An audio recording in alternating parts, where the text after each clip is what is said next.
মেয়েদের দোষারোপ করা সহজ, কিন্তু মেয়েদের অবস্থানে দাঁড়িয়ে সব পরিস্থিতি হাসি মুখে সামলে নেওয়া এত সহজ না।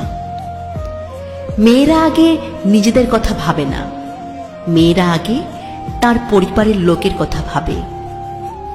নিজের ইচ্ছার বলিদান দেয় পরিবারের সুখের কথা ভেবে।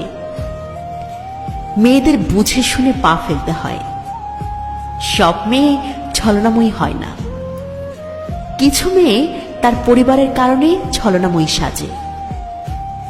ছেলেরাই শুধু পরিবারের প্রতি দায়িত্ব পালন করে না, অধিকাংশ মেয়েরাও পরিবারের দায়িত্ব কাঁধে তুলে নেয়।